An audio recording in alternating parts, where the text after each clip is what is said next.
Hey, what's up? Welcome back to another video with your boy Serrano. So today's video, we're going to be taking a look at the UMIDIGI G100, which is actually a phone that you could pick up for right now $180. I'll make sure I leave the cheapest link down below. But if you're brand new to the channel, I truly appreciate you for coming through.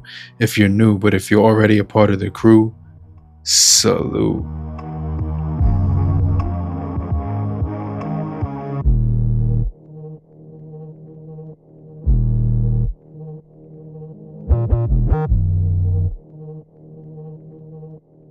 Hey, what's up? So yeah, the UMIDIGI G100 comes in interstellar blue, lake green, rock black, and starry light. When it comes to the software on here, it's actually pretty nice. It's giving you some really good weight in the hand, and it kind of feels sturdy when you're gripping onto it and holding it. So that's one of the things that I really liked about it, is that it felt like it had a nice feel in the hand. It also does have a 6,000 milliampere hour battery, a nice, finish on the back, which is kind of smooth to the touch, but it does have like a really cool pattern on the back with that circular disc camera setup as well. This device is going to have 120 hertz refresh rate, as well as a 6.9 inch display with eye care. So it's going to give you an immersive experience. The viewing angles are actually pretty acceptable, especially for this price point. And then it's absolutely insane how good the display looks when you're scrolling on social media with it. So yeah, my main SIM card was in here, and I was actually able to do phone calls. Most of the time I do use headphones when I do phone calls, just to make the experience seamless and, hands-free. But I really do like the design of the camera. As far as the processing power on this device, it's given us the Unisoc T615 octa-core processing chip, which is going to give you ultra and smooth graphics when it comes to PUBG. And I like playing PUBG Mobile when I'm testing out phones, because it gives me an idea of how much the phone can actually handle when it comes to gameplay and heavy graphics with high performance mode on. And so this one did a really good job. I was kind of impressed with how it was able to keep up. Was it the best phone that I've actually experienced in this price point? I would say it wasn't, but it still was able to do enough to where I was able to keep up when it comes to gaming with this device. So jumping into the storage, you're actually getting 8 gigabytes with an extended 8 gigabytes of RAM. We're also getting 256 gigabytes of ROM on here as well, which is going to add to the experience. However, the one that I have is going to be 128. So I'm not getting the 256 model. I'm actually getting the 128 model here with the 6 gigabytes of RAM and the 6 gigabytes of extended memory. So there's actually 2 different versions. And then you actually can expand your storage up to 1 terabyte with this smartphone. So I just want to mention that there are 2 different versions, one with 256 and one with 128. So it does have a really sturdy weight in the hand, especially when you're holding it with one hand. It doesn't feel cheap. Also, the display does get pretty bright and colorful for a 720p display. So I just want to mention that it is 720 HD plus, which is going to be pretty acceptable, especially if you're someone who, this is a phone you're buying for maybe a loved one or a kid, or even a backup phone for yourself, like how I'm using it right now with my SIM card inside of here. So I do text messages and phone calls. I do everything that I would normally do on any other phone. And then this phone actually has NFC, so you could do mobile payments as well. And so yeah, the 6.9 inch display looks really good. You also get the 120 hertz, 90 hertz, or 60 hertz option to choose from. Then you get the automatic mode as well, which it will just adjust it automatically. Facial recognition and a fingerprint sensor built in, as well as 500 nits peak brightness, and the resolution is 1640 times 720p when it comes to the resolution of the display. Now, the weight, it was 205 grams, which added some really good, weight to it. It didn't make it feel cheap, but it actually made it feel sturdy. And I wasn't using a case for the couple of weeks that I've been using this phone. It's just been in my hand with, even though it does come with a case inside the box, you do get a headphone jack on this device, which is located at the top. And you will have to plug that in if you want to use the FM radio that's built in. It also has a compass as well, which is also pretty solid if you're doing camping or hiking. That's going to come in handy. So this device does run on the dual SIM cards. I did use the SIM card slot 1.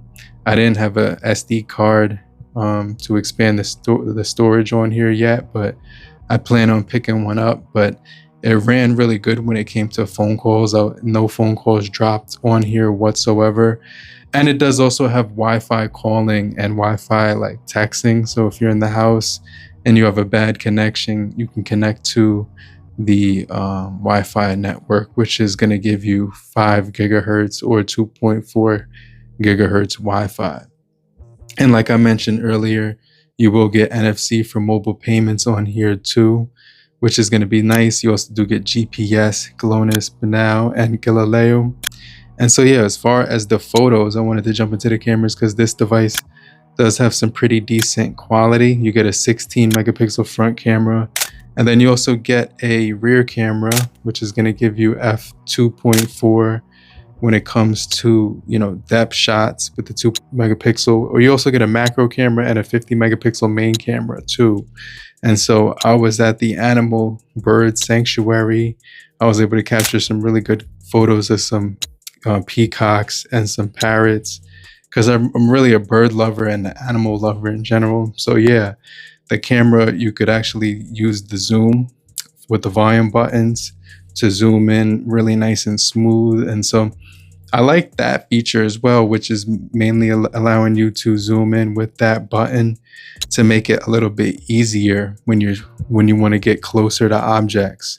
So it does record in 1080p, 720p, and 480p, 30 frames per second. I had it on 1080p, and this is just an example of what the video looks like on the rear camera. But when you're recording on the front camera, which I didn't do, you actually get 720p, 480p at 30 frames per second.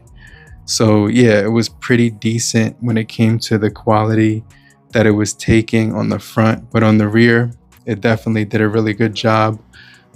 Even when you were in situations where there were some shadows, it did a really good job of kind of bringing the object into light. So yeah, you can see the front-facing camera did a pretty good job with selfie photos.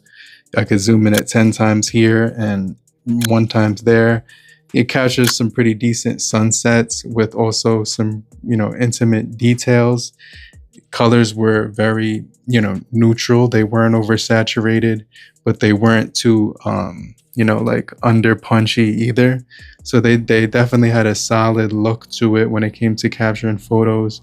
They also had a decent amount of detail, and basically, you know, it looked realistic when you were taking photos, which captured real life very well. And so yeah, I could definitely say out of a 10, the cameras for this phone, for the price, I would probably give a 7.5, 8. Just off of the, you know, the video alone, it's 7.5, 7, 8, because it doesn't have image stabilization. But if it did have image stabilization, like at least EIS, it would have made it a little bit better. But for the most part, the phone did run really smooth with the 120 hertz refresh rate. It had a really good build quality as well in the hand. As far as phone calls and, you know, text messaging, it was really snappy when I was typing on the keyboard. And I liked how I can customize the haptic feedback motor for when I was typing, because it made it less or more depending on your personal preference. Sometimes I like to turn it up a notch when it comes to the vibration haptics when I'm typing, just so I know I get that extra kickback, which kind of makes it feel like physical buttons. So yeah, battery and charging, let's talk about that for a little bit. So this phone actually has a 20 watts PD fast charging unit in here. So It can charge at 20 watts, which is actually pretty decent. It also has Bluetooth 5.2, which is also pretty cool, and the NFC feature that I did mention, which is going to make it stand out is in the feature department. You could actually do double tap to lock, but you can't do double tap to wake. You could do lift to wake on here. And, you know, as far as internet, scrolling the web, browsing, social media, this thing ran really smooth. I did like the control panel with Android 14. I didn't get any updates, but I'll keep you updated on this device. But let me know what you guys think about the UMIDIGI G100 in the comment section. And if you're still here, just type down below in the comment section, I'm still here, so I know you're still kicking it with me. And I just want to remind you to hit the like button so we can get this video out to more people. And I'll hit you back. I'll check you guys later. Peace. Namaste.